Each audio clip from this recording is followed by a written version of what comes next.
Perdido no mar em 6 de novembro de 1951, o encouraçado brasileiro denominado de São Paulo, sumiu no mar sem deixar vestígios enquanto era rebocado até a Inglaterra, apesar de estar em condições de navegar e sem danos.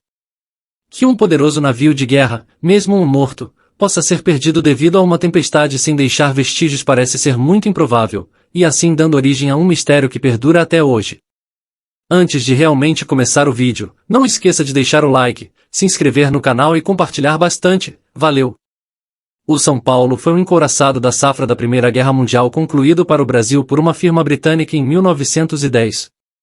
Depois de uma carreira bastante monótona, ele foi colocado no Rio de Janeiro, em 1948, para exame e limpeza de seu casco, onde ele foi encontrado em boa forma, sem deterioração.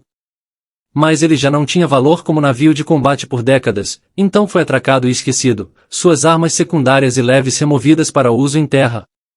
Nos 3 anos seguintes, cracas e ervas marinhas cresceram sem controle em seu casco, e peças utilizáveis foram retiradas do navio e usadas para consertar outros navios de guerra.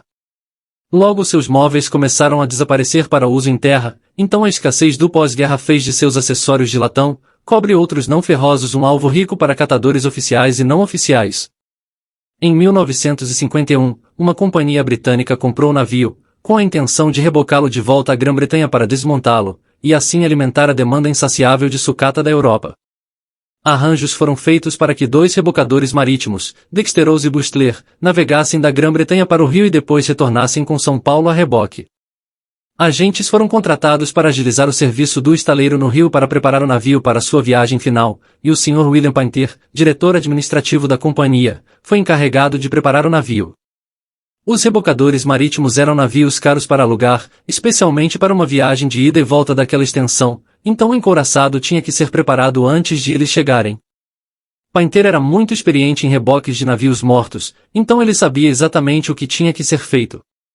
A lista incluía o fechamento de todas as escotilhas e aberturas, proteger as torres de canhão para que não balançassem no mar. Painter também precisava inspecionar todos os compartimentos do navio, certificando-se de que não havia água parada em nenhum lugar para se espalhar, e garantindo que as portas e estanques ainda estivessem à prova d'água. Uma inundação no navio não era uma grande preocupação, pois o casco era realmente à prova d'água. Mas a estabilidade é um ponto-chave com um navio, especialmente um reboque de navio morto, pois até mesmo um pouco de água espirrando nos lugares errados pode ser um grande problema. A tripulação do Sr. Painter consistia em uma tripulação de corredores, homens que se especializaram em trabalhar em navios rebocados para a viagem de ida para casa. Eles incluíam um companheiro de Painter, Sr. Adams, e 7 marinheiros treinados. Um lastro de água foi adicionado abaixo do navio para garantir a estabilidade, 2 botes salva-vidas foram instalados e coletes salva-vidas para a tripulação foram adicionados. Um aparelho de rádio portátil instalado para permitir que Painter se comunique com os rebocadores, um gerador portátil foi instalado e luzes de operação foram instaladas para tornar o reboque visível para as embarcações que passavam a noite.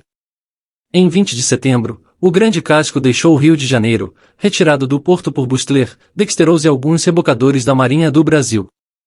Uma vez liberados, os rebocadores da Marinha partiram, deixando Butler e Dexterous para levar sua carga para a Grã-Bretanha.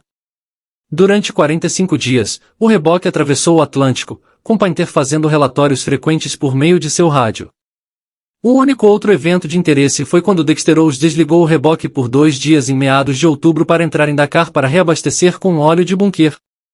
Em 3 de novembro, um forte vendaval do noroeste os atingiu, reduzindo a velocidade dos navios até quase parar. Os 3 navios lançaram-se no mar agitado, mas o balanço foi reduzido. O velho encouraçado parecia estar indo bem, sem problemas. Ele balançava e balançava como qualquer navio faria em uma tempestade, mas não havia nada de imprevisível, violento ou lento em seus movimentos, que podiam ser vistos claramente da ponte de comando de ambos os rebocadores. Às 14 horas, Painter relatou em seu rádio que havia acabado de dar uma volta no navio e descobriu que tudo estava bem. Apenas relatando que alguns dos fechamentos temporários, nas casamatas secundárias, estavam vazando um pouco de água, mas ele o descreveu como insignificante. Ao entardecer, uma tempestade excepcionalmente forte os atingiu, levantando altas paredes de água ao redor dos navios, e reduzindo a visibilidade a quase zero. Os rebocadores sentiram que algo estava errado, que o comportamento de seus navios havia mudado. Quando veio uma calmaria na tempestade, a visibilidade aumentou e eles viram o problema. O grande navio de guerra estava agora muito próximo atrás deles e os cabos de reboque frouxos. O encouraçado era uma massa incontrolável presa na depressão do mar agitado. Os rebocadores aceleraram para compensar a folga, mas o encouraçado chafurdou de lado para o mar, não respondendo à pressão nas linhas de reboque. O vento forte no casco leve e na superestrutura alta fez com que os ventos fortes empurrassem para trás, a água verde lavando seu convés principal, arrastando os rebocadores também. Ao ser puxado para trás, os dois rebocadores também foram puxados juntos, impotentes enquanto o gigante os puxava pelos mares. Os rebocadores fecharam-se a poucos metros um do outro, prestes a serem esmagados e provavelmente fatalmente danificados. Conforme combinado de antemão, o Dexterous, sendo o menor dos dois rebocadores, deveria soltar as amarras do reboque e escapar, enquanto o maior Bustler iria segurar o navio de guerra até que a tempestade passasse. Quando os rebocadores concordaram e a tripulação de Dexterous lutou para escapar do cabo de reboque, ele se separou repentinamente onde se conectou ao rebocador, jogando toda a tensão em Bustler antes que ela estivesse pronta para isso. A tensão fez com que o cabo de reboque do segundo rebocador também se partisse um instante depois, deixando o encouraçado à mercê da tempestade. O encouraçado, agora, estava à deriva, descontrolado, entregue à própria sorte na tempestade sem nenhum meio de propulsão capaz de permitir abordar as ondas com alguma segurança. Era o seu fim. O que exatamente aconteceu em seguida, nunca se soube nem jamais será sabido, porque tudo desapareceu no mar. A tempestade passou na manhã seguinte e Bustler voltou ao local onde os cabos de reboque se separaram.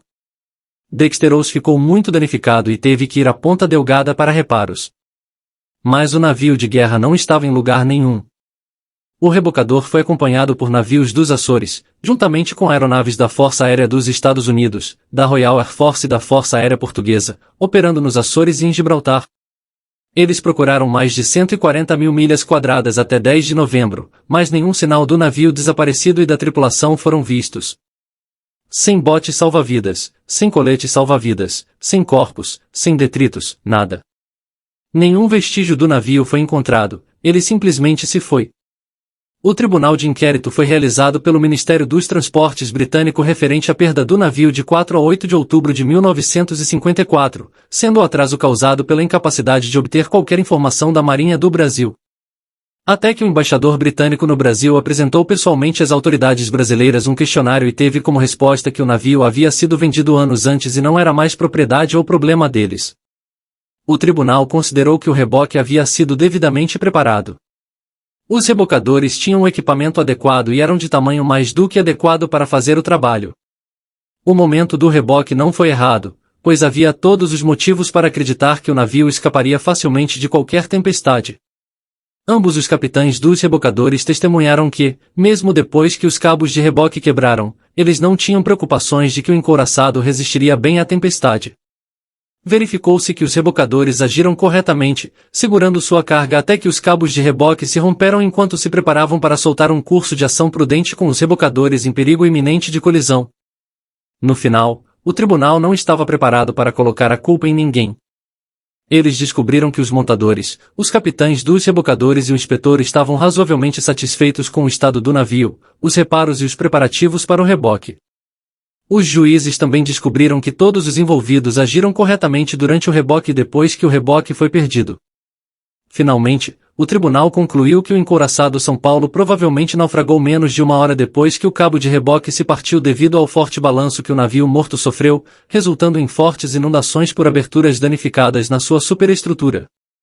Assim, um grande navio de guerra, outrora o mais poderoso do mundo, foi perdido no mar por razões indeterminadas, quando não conseguiu enfrentar uma grande tempestade enquanto estava à deriva.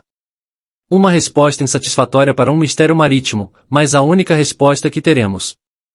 Muitas teorias surgiram ao longo dos anos sobre o desaparecimento do encouraçado. Uma delas diz que os alienígenas criaram a tempestade como forma de desviar a atenção dos rebocadores, e durante a tormenta, uma pequena nave-mãe teria descido e literalmente roubado o São Paulo. Mas o que realmente aconteceu ao grande navio de guerra talvez nunca saberemos. E aí, gostou do vídeo? Então deixa o like, se inscreva no canal e ativa as notificações para ficar por dentro do nosso conteúdo. Valeu!